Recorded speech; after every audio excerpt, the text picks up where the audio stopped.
Hello friends, എല്ലാവർക്കും മഹാലക്ഷ്മി സീരിയലിൻ്റെ ഇന്നത്തെ എപ്പിസോഡിൻ്റെ റിവ്യൂയിലേക്ക് സ്വാഗതം. അങ്ങനെ മഞ്ജു സെയിൽസ് ഗേളായി ടെക്സ്റ്റൈൽസിൽ ജോലിക്ക് കയറുന്നു. ഇതേ സമയത്ത് തന്നെയാണ് അയ്യൻപന്മാർ ധരിക്കുന്ന കറുത്ത മുണ്ട് വാങ്ങാനായിട്ട് മഹി ടെക്സ്റ്റൈൽസിൽ എത്തുന്നത്. സെയിൽസ് ഗേളായി നിൽക്കുന്ന മഞ്ജുവിനെ കണ്ട് ഷോക്കാവുന്നുണ്ട് മഹി. സാഗരേട്ടൻ്റെ ജോലി പോയി എന്നും മറ്റൊരു ജോലി കിട്ടുന്നത് വരെ പിടിച്ചു നിൽക്കുന്നതിന് വേണ്ടിയിട്ടാണ് സെയിൽസ് ഗേളായി ജോലി സ്വീകരിച്ചത് എന്നെല്ലാം മഞ്ജു മഹിയോട് പറയുന്നുണ്ട്. തുടർന്ന് ഞാൻ ഇവിടെ ഉണ്ടെന്ന് കരുതി ഏട്ടത്തി ഒന്നും വാങ്ങാതെ പോകരുത്, ഇതെൻ്റെ ആദ്യത്തെ ദിവസമാണ്.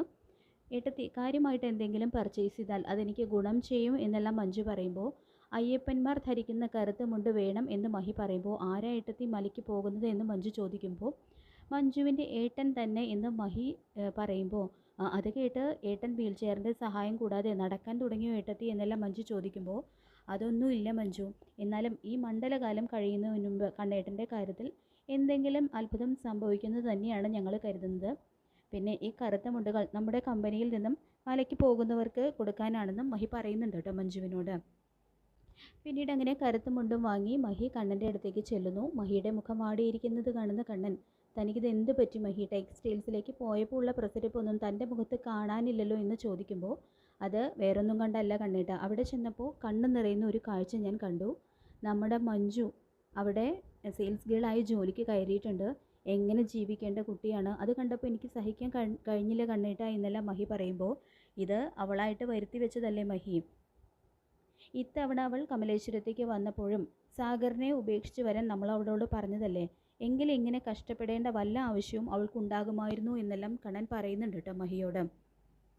പിന്നീട് കണ്ണനും മഹിയും ഫിനാൻഷ്യസിലെത്തുന്നു. അവിടെ എത്തുന്നതും വീണ്ടും മഹി കണ്ണനോട് പറയുന്നുണ്ട്, മഞ്ജുവിൻ്റെ മുഖം മനസ്സിൽ നിന്നും ആയുന്നില്ല. ആദ്യം മേഘൻ അവനെ ചതിച്ചു, ഇപ്പോൾ ഈ ജോലിക്ക് അവളെ പറഞ്ഞു വിട്ടതും സാഗർ തന്നെയായിരിക്കും. ജീവിക്കാൻ അത്രയ്ക്ക് ബുദ്ധിമുട്ടുള്ളത് കൊണ്ടായിരിക്കുമല്ലോ അവൾ അങ്ങനെ ഒരു ജോലിക്ക് വന്നത്. നമുക്ക് അവൾക്ക് കുറച്ച് പണം കൊടുത്ത് സഹായിച്ചാലോ കണ്ണേട്ട എന്നെല്ലാം മഞ്ജു ചോദിക്കുമ്പോൾ, ഇപ്പം നമ്മൾ മഞ്ജുവിനെ സഹായിച്ചു കഴിഞ്ഞാൽ അതിൻ്റെ ഗുണം കിട്ടാൻ പോകുന്നത് സാഗറിന് തന്നെയായിരിക്കും. അത് കണക്ക് കൂട്ടിക്കൊണ്ട് തന്നെയാണ് അവൻ മഞ്ജുവിനെ വിവാഹം കഴിച്ചത് എന്ന് പറയുന്നുണ്ട് കണ്ണൻ. എന്തായാലും താൻ കൺസ്ട്രക്ഷൻ സൈറ്റിലേക്ക് ചെല്ല്, ബാലചന്ദ്രൻ സാറും ഇപ്പോൾ വരും. ഇങ്ങനെയൊരു അപ്രതീക്ഷിതമായിട്ടുള്ള ഇൻസ്പെക്ഷൻ അവിടെ ഉണ്ടാവുമെന്ന് അവിടെ ആരും പ്രതീക്ഷിച്ച് കാണില്ല. തനിക്ക് അവിടുത്തെ കാര്യങ്ങളെല്ലാം അതുകൊണ്ട് തന്നെ കൂടുതൽ മനസ്സിലാക്കിയെടുക്കാം എന്നെല്ലാം കണ്ണൻ പറയുന്നുണ്ട് കേട്ടോ മഹിയോട്. പിന്നീട് കാണിക്കുന്നത് ഉണ്ണി കൺസ്ട്രക്ഷൻ സൈറ്റിൽ എത്തുന്നതാണ്. അപ്പോൾ ഉണ്ണിയാണെങ്കിൽ ഇപ്പോൾ കൺസ്ട്രക്ഷൻ കമ്പനിയിലെ വെറും ഒരു സ്റ്റാഫ് മാത്രമാണ്. അതെല്ലാം മറന്നുകൊണ്ട് അവിടെ സൂപ്പർവൈസർ ആയിരുന്നുള്ള രീതിയിൽ തൊഴിലാളികളോട് ചൂടാവുകയും വലിയ ആൾ കളിക്കാനൊക്കെ നോക്കുന്നുണ്ട്. അപ്പോൾ ഇതേ സമയത്ത് തന്നെയാണ് അപ്രതീക്ഷിതമായിട്ടുള്ള ഒരു ഇൻസ്പെക്ഷനായിട്ട് നമ്മുടെ മഹിയും ബാലചന്ദ്രൻ സാറും അവിടെ എത്തുന്നത്. അപ്പോൾ അവരെ കാണുന്നതും മഹിയെ കാണുന്നതും ഞെട്ടുന്നുണ്ട് കേട്ടോ ഉണ്ണി. അപ്പോൾ ഉണ്ണി ഇങ്ങനെ തൊഴിലാളികളുടെ നേരെ ചൂടാവുന്നത് കേട്ടുകൊണ്ടാണ് മഹി അവിടേക്ക് വരുന്നത്. അപ്പോൾ മഹിക്കാണെങ്കിൽ അത് കണ്ട് ശരിക്കും ദേഷ്യം വരുന്നുണ്ട്. അപ്പോൾ ഉണ്ണിയോട് ഒരു താക്കീത് പോലെ മഹി പറയുന്നുണ്ട്, നിനക്ക് പറഞ്ഞിട്ടുള്ള ജോലി മാത്രം നീ ചെയ്താൽ മതി, അല്ലെങ്കിൽ ഉള്ള ജോലി കൂടി നഷ്ടപ്പെടും എന്ന് പറഞ്ഞുകൊണ്ട് ഉണ്ണിക്ക് എല്ലാവരുടെയും മുന്നിൽ വെച്ച് കണക്കിന് കൊടുക്കുന്നുണ്ട്. ഇവിടുത്തെ കാര്യങ്ങളൊക്കെ നോക്കാനായിട്ട് ചീഫ് എഞ്ചിനീയർ ആയിട്ടുള്ള ബാലചന്ദ്രൻ സാറുണ്ട്. നീ ഇപ്പോൾ ഈ കമ്പനിയിലെ ഒരു സ്റ്റാഫ് മാത്രമാണ്, മര്യാദയ്ക്ക് നിന്നില്ലെങ്കിൽ ആ ജോലി കൂടി നിനക്ക് നഷ്ടപ്പെടും എന്നൊരു താക്കീത് മഹി കൊടുക്കുന്നുണ്ട് കേട്ടോ ഉണ്ണിക്ക്.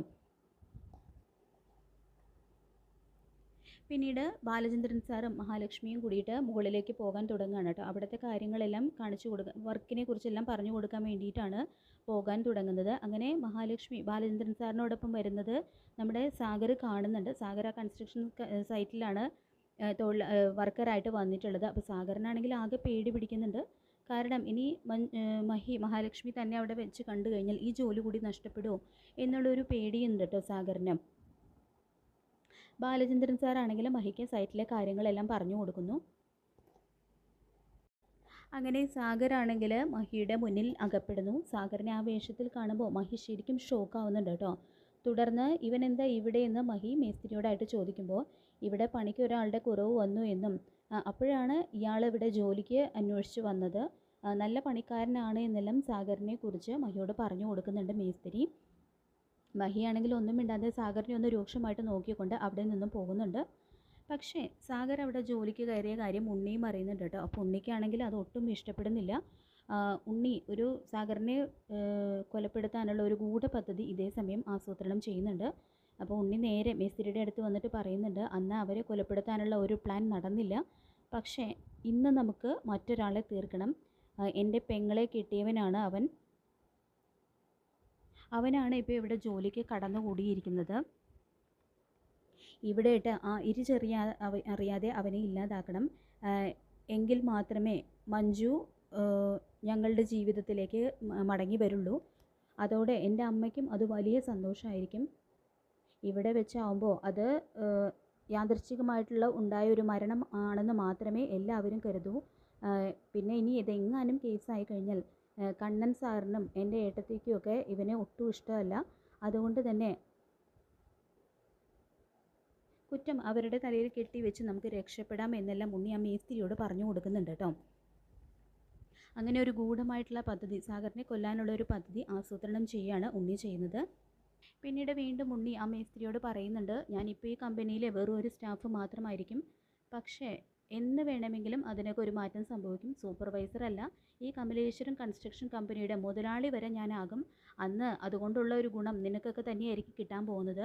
അതുകൊണ്ട് നീ തന്നെ വേണം ഇതൊക്കെ മുന്നിൽ നിന്നും ചെയ്യാൻ എന്ന് പറഞ്ഞുകൊണ്ട് അയാളെ വിലക്കെടുക്കുന്നുണ്ട് കേട്ടോ ഉണ്ണി. അയാൾ അതിന് സമ്മതിക്കുകയും ചെയ്യുന്നുണ്ട്, പേടിയോടുകൂടിയാണെങ്കിലും. എന്തായാലും സാഗർ അവിടെ ജോലിക്ക് വന്നിരിക്കുന്നു. സാഗറിൻ്റെ ഒരു ആത്മാർത്ഥത, മഞ്ജുവിനെ നോക്കാൻ വേണ്ടി തന്നെയാണ് അയാൾ വന്നിരിക്കുന്നത്. അയാളുടെ ഒരു മാറ്റം സത്യസന്ധത തന്നെയാണ് എന്ന് ഇതോടുകൂടി തന്നെ കണ്ണനും മഹാലക്ഷ്മിയും തിരിച്ചറിയുന്നുണ്ട്. എന്തായാലും മഹാലക്ഷ്മി സീരിയലിൽ വരാൻ പോകുന്ന ഈ ഒരു ലേറ്റസ്റ്റ് എപ്പിസോഡിനായിട്ട് നമുക്ക് കാത്തിരിക്കാം. ഈ റിവ്യൂ ഇഷ്ടപ്പെട്ടെങ്കിൽ ലൈക്ക് ചെയ്യുക, ചാനൽ കൂടി ഒന്ന് സബ്സ്ക്രൈബ് ചെയ്യുക. താങ്ക്